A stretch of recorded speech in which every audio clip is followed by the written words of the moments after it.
Perbedaan antara Jinka Pro 721 manual kontur dengan Jinka Pro 722 auto kontur hanya terletak pada yang pertama, warna. Jadi kalau auto kontur itu warnanya ada grey yang gelap sedikit dan grey yang cerah. Kalau 721 yang manual kontur semua grey yang cerah. Kemudian pada bagian kepala ini ada tulisan auto kontur. Ini untuk versi auto kontur, kalau manual kontur tidak ada. Dan yang terakhir, di dalam paket pembelian Jinka auto kontur itu dilengkapi dengan kaset Anycut. Jadi ini beberapa perbedaan antara Jinka manual kontur dan auto kontur. Ini adalah Anycut versi 3.5. Jadi cara menginstalnya seperti berikut. Kita klik 2 kali untuk membuka, buka Anycut-nya, dan kita masuk di folder install. Kemudian kita G-install ya, yang ada kode G-install ini kita klik 2 kali, yang paling atas. Kita tunggu loadingnya selesai. Kita pilih bahasa Inggris saja, karena belum tersedia bahasa Indonesia. Kita pilih yang paling atas, I accept the agreement, next. Nah, pada poin ini kita harus memasukkan serial number yang tertera di kaset pada saat teman-teman membeli mesin cuttingnya. Misalnya seperti ini. Di sini ada nomor yang disebut nomor PSN. Kita ketikkan di dalamnya. Baik, saya akan ketikkan.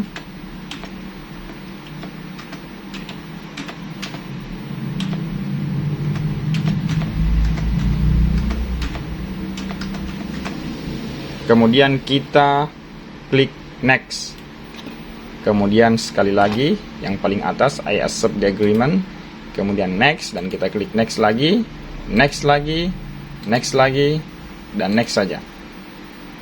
Kemudian kita tunggu prosesnya hingga selesai. Jadi ingat bahwa satu nomor PSN hanya bisa digunakan untuk satu komputer, tidak bisa diduplikasi. Misalnya teman-teman punya 2 unit komputer, maka teman-teman harus membeli 2 disk Anycut-nya. Kita klik OK, dan kita klik finish. Jadi Anycut ini adalah aplikasi mandiri, dia tidak terikat dengan CorelDRAW dan aplikasi serupa. Jadi untuk melakukan proses print dan cut, kita harus masuk di aplikasi Anycut-nya ini. Dan pada saat kita masuk ke dalam aplikasinya akan muncul tampilan seperti ini untuk aktivasi. Dalam hal ini kita harus menghubungkan ke internet komputer kita. Setelah terhubung, kita pilih activate. Kemudian kita pilih activate lagi. Selanjutnya kita akan diminta untuk memasukkan email. Sini saya akan masukkan email saya.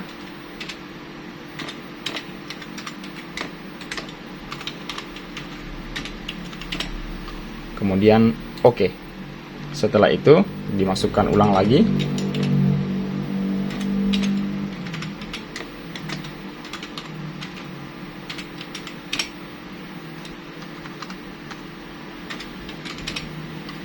Jadi email ini adalah untuk backup ketika nanti kita kehilangan atau terjadi sesuatu terhadap serial numbernya, maka melalui email yang kita daftarkan ini kita bisa menarik kembali nomor tersebut. Jadi setelah itu kita klik OK. Setelah tampil seperti ini berarti bahwa Anycut-nya telah terhubung dan telah teraktivasi. Kemudian kita pilih exit. Untuk melihat aktivasinya kita bisa masuk di tab license ini. Kalau statusnya sudah activate, itu berarti kita sudah bisa menggunakan Anycut ini dengan full version. Setelah proses instalasi selesai, kita exit gateway-nya ini, kemudian kita klik yang gambar roket ini, tanda panahnya, kita pilih vinyl spooler. Di sini kita akan melakukan konektivitas. Jadi kita pilih connection. Nah, di sini kita harus memilih Jinka USB print, dan tentu saja ini harus kita lakukan dalam keadaan mesin menyala dan kabel USB-nya terhubung dengan komputer atau laptop yang kita gunakan. Langkah selanjutnya kita exit. Oke, kita lanjut untuk proses print and cut. Bagaimana cara melakukan proses print and cut? Dalam hal ini kita membutuhkan 2 aplikasi, yaitu CorelDRAW dan Anycut. Nah, kita akan praktek. Kasus pertama, kita mendapatkan gambar yang formatnya adalah PNG. Nah, supaya ini terlihat jelas, saya akan memberi latar pada kertasnya berwarna hitam, misalnya seperti ini ya. Nah, di sini kita lihat gambar PNG yang saya download ini ada space yang besar, dan ini harus kita atasi sebelum memasuki proses atau tahap selanjutnya. Jadi kita perkecil nodenya seperti ini ya, serapat mungkin supaya ini tidak mengambil tempat, supaya nanti kita bisa tidak boros bahan. Nah, kalau kayak gini kan kita bisa zoom.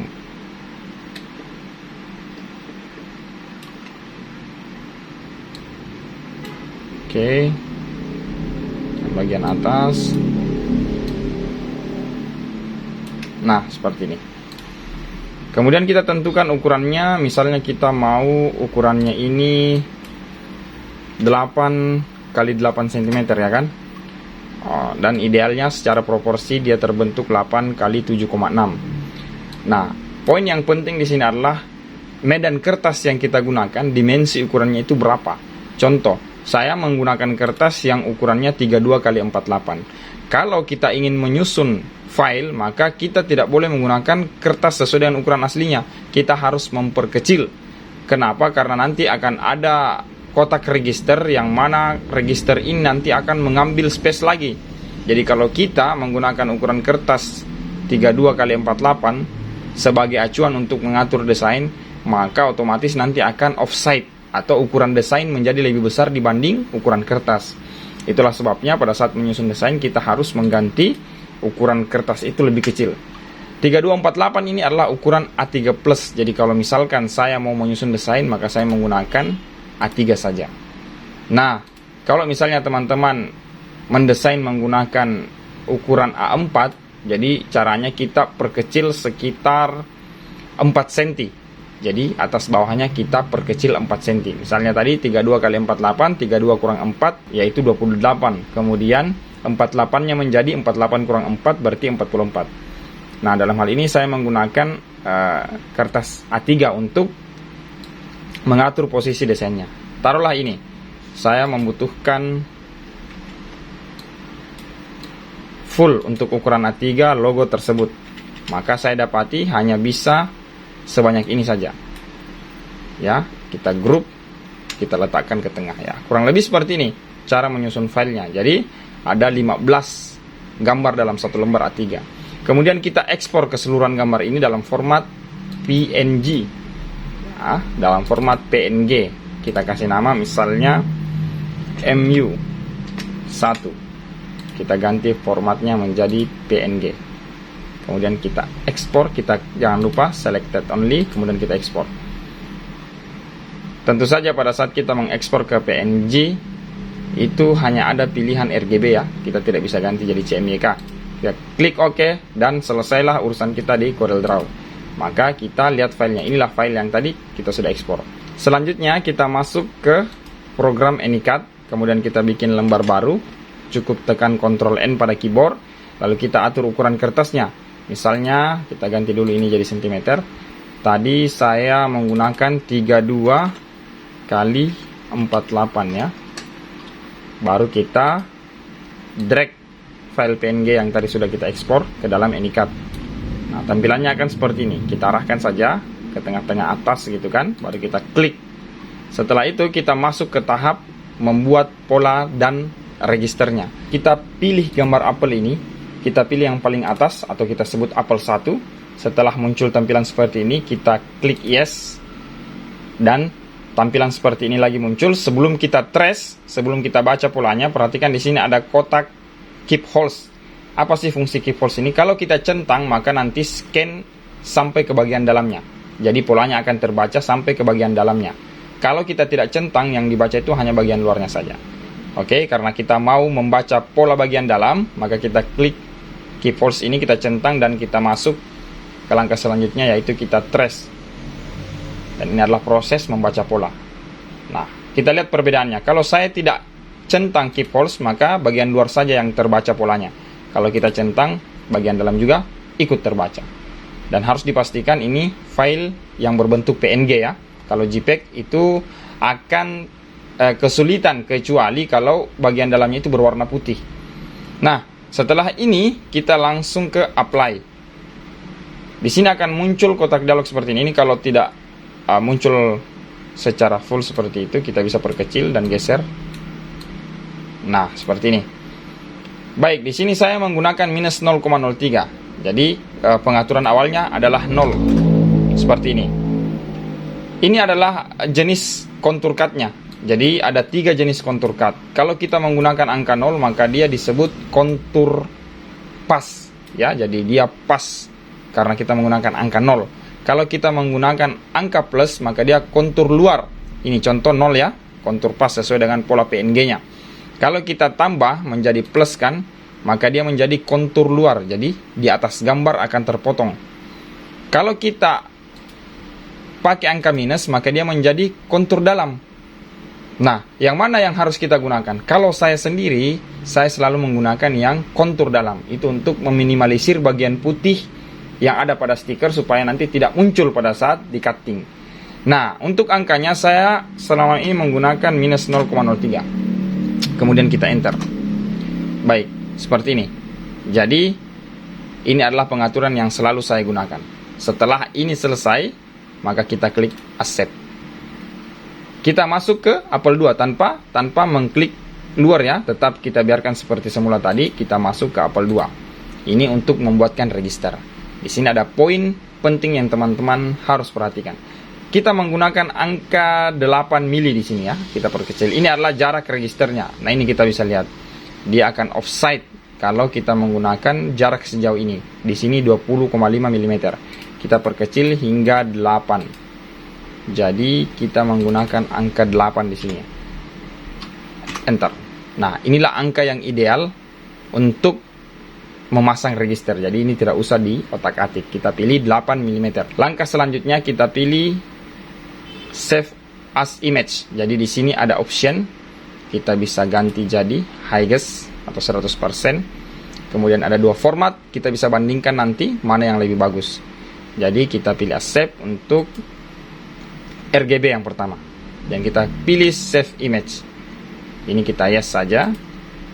Kita cari folder biar nanti tidak kesulitan kita menemukannya. Maka di sini saya kasih nama misalnya tes 123. Kita pilih save. Maka dia akan tersimpan dalam format JPEG.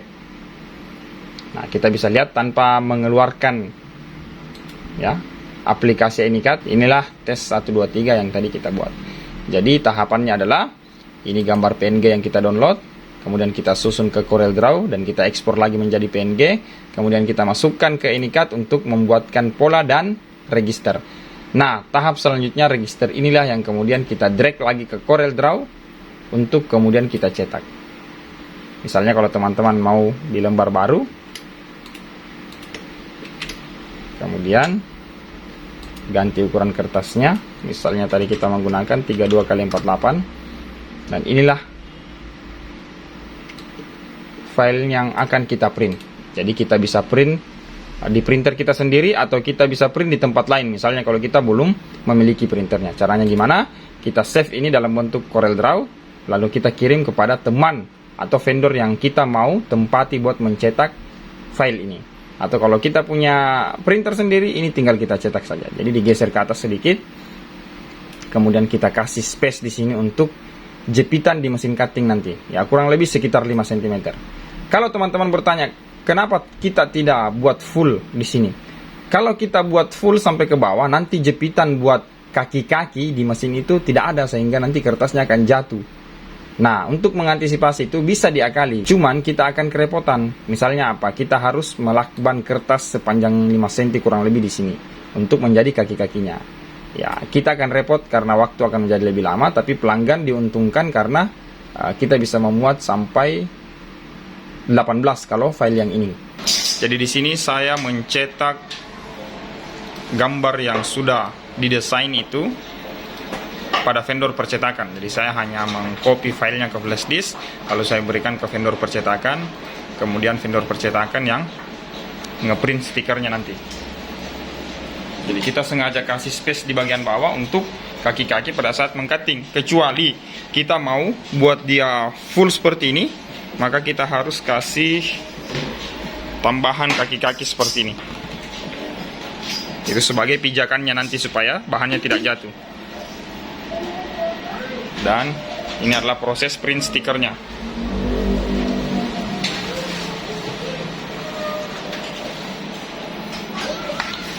Ini adalah hasil cetak stikernya. Jadi kita bisa memberikan tambahan laminasi bila kita mau. Dalam hal ini saya hanya langsung melakukan proses print dan cutting tanpa memberikan laminating. Langkah selanjutnya kita akan melakukan proses print and cut menggunakan aplikasi AnyCut. Nah, sekarang kita posisikan di sini. Yang ini bisa berfungsi sebagai landasan untuk meluruskan kertas yang akan kita proses seperti ini kan. Nah, ini berarti kita bisa meyakini bahwa ini akan lurus nanti. Nah, sekarang kita akan memposisikan rollernya. Ini rollernya, kalau saya itu kebiasaan saya posisikan dengan markingnya atau registernya. Misalnya di sini. Kita mulai dari yang ini. Kemudian kita cari posisi tengah. Kemudian yang terakhir. Nah, ingat di sini ada tanda. Ini berarti kita tidak boleh menyimpan roller di sini, karena tidak ada roda di bawahnya. Itu bisa menyebabkan bahan akan cembung dan nanti akan kacau hasil cuttingnya. Setelah ini kita mengatur speed dan force. Di sini saya menggunakan speed 500 dan force-nya 120. Ini adalah kertas stiker dengan ketebalan 150 gram. Jadi untuk mencari force kita harus membuat tes, ya. Jadi kita harus membuat tes sampai kita merasa tesnya sudah sesuai, barulah kita menetapkan nilai atau angka force. Langkah selanjutnya kita langsung klik cut.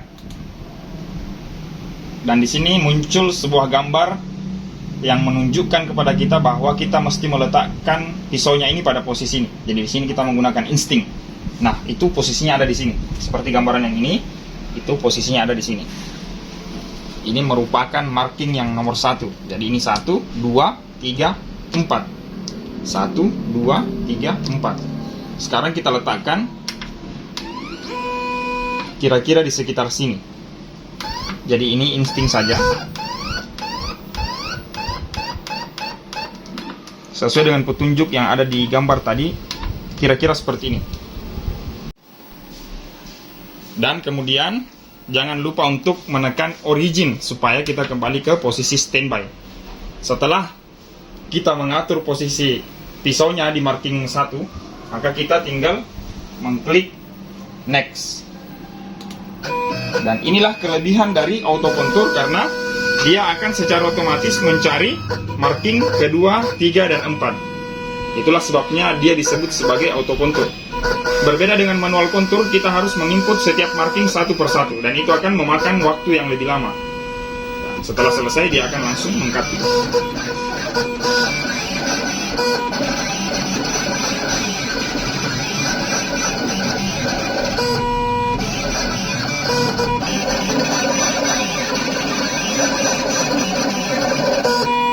Jadi sebetulnya kita bisa merubah nilai speed dan force pada saat mesin sementara bekerja seperti ini. Jadi itu tidak masalah. Misalnya kalau kita merasa speednya terlalu over dan kita mau kurangi, kita tinggal langsung turunkan melalui tombol yang ada di sini. Ya, namun ini pengaturan yang sudah ideal menurut saya.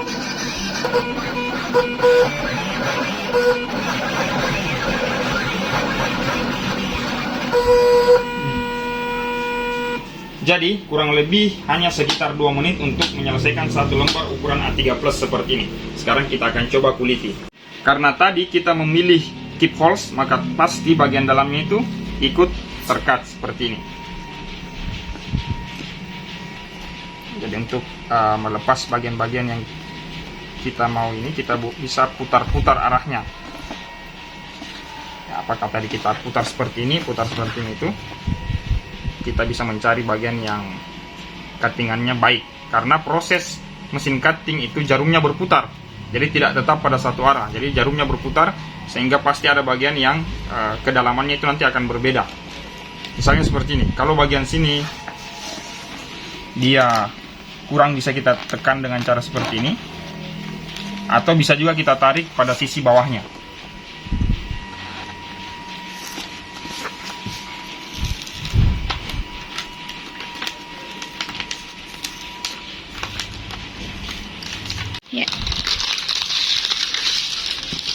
Jadi seperti inilah proses print and cut. Ada bagian yang bisa di cutting bagian dalamnya atau di keep holes, dan ada juga bagian yang tidak perlu. Dan ini kita menggunakan kontur dalam, yang mana tadi kita menggunakan minus 0,03. Ini adalah pengaturan yang kami gunakan untuk mesin Jinka auto kontur ini.